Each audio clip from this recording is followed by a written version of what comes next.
But there are numbers that you want to know about so that you can know whether or not you are in a danger zone. Because we're going to talk about these silent killers here, because a lot of times there are no outwardly signs of things that are steadily eating at your vital organs in your body. Now, I'm also going to send you and make available to you a healthy practice inventory where you ask yourself some questions and be very honest in answering these questions. And when you get the answers, I want you to share them with your accountability partner. If you don't have an accountability partner, get one. And someone that you can share your personal challenges with, or things that you can interact, a person that you can interact with. People do better when they respond, when they have someone that they are accountable to. So with your accountability partner, I want you to share this and maybe even share it with them so that they can fill it out and give it back to you. And then discuss it. Discuss the practical sides of what you're seeing there, because we've got to get to a place where we are intentional about our health, just as we are intentional about other things, about our jobs, about our business, and other things that are going on in our lives. So do that inventory so that you can evaluate where you are, where you stand on things. And then the next exercise, once that's done, is we're going to have you to develop a healthy living action plan, a plan that's going to move you from the place where you are now to a much healthier place. It's important that you do that. You've got to be on the move with that. Just like you want to have a plan for your business, you need a plan for your health, your personal life in that regard. So you'll get those.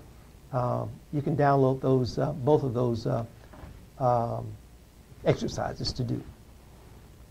And so successful people really know that they need to remain vibrant and to not get so wrapped up in the job. And a lot of people do. You just get wrapped up in the work, growing the business, working on the job, taking care of the families, and taking care of everything else outside of you. You're always looking out for everyone else except your own body. And that's what happens. You get so wrapped up in it, doing that work for everything else, that you forget and neglect your body, thinking that you'll get around to it. But it's working against you when you overlook those things. And that's what we're talking about here is a plan to get you back to a place where your health gets to be an asset for you and not a ticking time bomb that's working against you. So it affects you. And so your eating habits come into play here, sleep and exercise again. If you don't get these things, these are the perfect recipes for stress, to build up stress, and you don't have any place to release that stress. That's a big word too, stress. That's among the silent killers that are out there, along with some others that we'll talk about. So stress is really critical, because oftentimes people didn't look at how much stress impacted their lives. But there have been studies in recent years where there's a big focus on stress and how much it affects you on that. And so you want to know that your health and vitality are two of the most important gifts that God has given you in order to be able to do the things that He calls you to do. In order to reach those goals and get into your purpose for what God has you to do. You want to have that health and vitality that you need. And that health has to be nurtured and cared for, and you have to be intentional about how you go about looking after your health, because it's a gift that God has given you. And what happens is, there are certain things happening to your body when you don't take care of it. If you take care of your body, things are going to happen. If you don't take care of your body, things are going to happen. It's called the law of becoming. You're becoming something one way or another. If you lead a sedentary lifestyle and just on the sofa, or you're not active, you're not eating well, you are becoming the results of that. But then on the other side, if you are exercising and you're working on your diet and you're doing things to take care of your health, those things are going to pay off for you as well and lend good results. So you want to plant good seeds for a healthy lifestyle. And that's what we're talking about, a lifestyle. We're not talking about a temporary diet here. We're talking about a lifestyle. Because there are some things that you control. And the things that you control, you want to deal with those things. There's some things that you don't control. Like, for example, things that you do control are diet, exercise, getting a medical exam. So what you eat and the exercise and those things are things that you do control. But there are some things that you don't control. Things like your your family history, what you inherit. That's why family history is so important, or the environment. You may not necessarily control the environment you're in. Now, you can maybe change the environment sometime, but the point here is that the things that you do control, you want to take charge of them and not let them act on you. You want to act on them because they are so vitally important to your health. And that's why, again, you want to plant the seeds of a good, healthy living, because it's like anything else. When you plant the seeds of a good, healthy lifestyle, then you're going to reap the benefits of a good, healthy lifestyle down the road.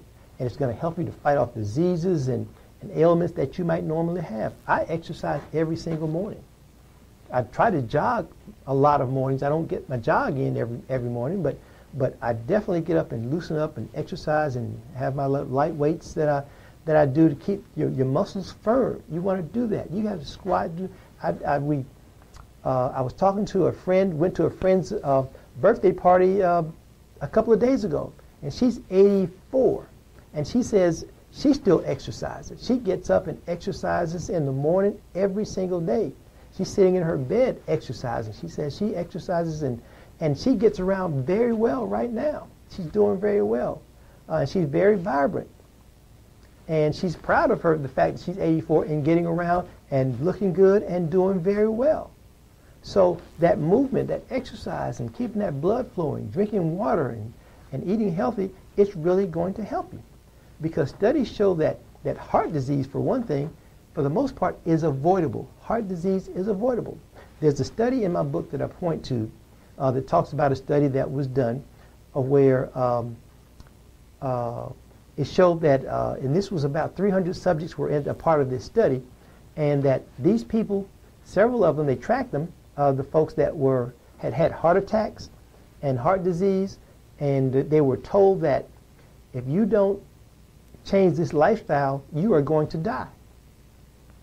And what they found was that, and they had a couple of control groups, and with one control group, they had them in, they had people to help them with their medicine, and they had a lot of support for them. The other control group just went back to their regular lifestyle.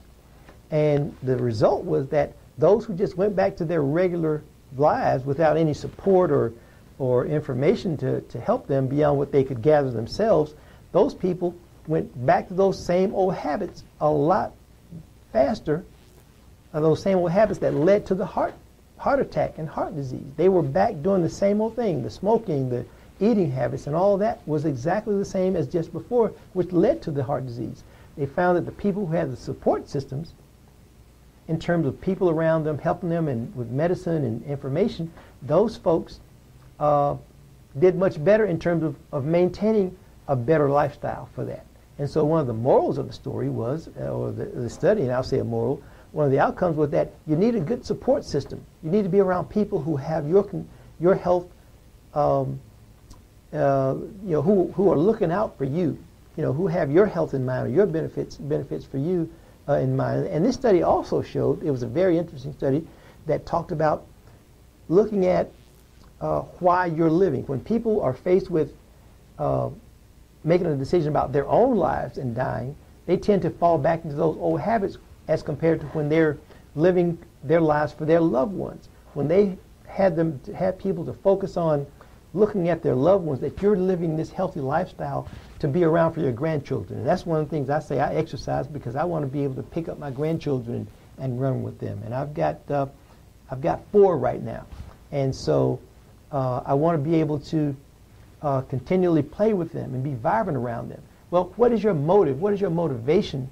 for being intentional about your health? Well, that's my motivation, is I want to be around for my loved ones, for my wife, my family, and doing that. And so when you look at it from an external, you look at the joys of living.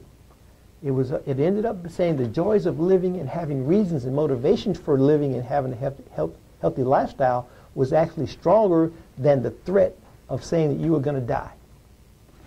Simple as that. The threat of someone dying was not a strong enough factor to keep them from going back to their old habits after a short period of time. So keep that in mind and think about your loved ones when you are, and those who love you and those who you love, in terms of a motivation, a strong motivation to keep you on the track of getting to this place for having this healthy lifestyle.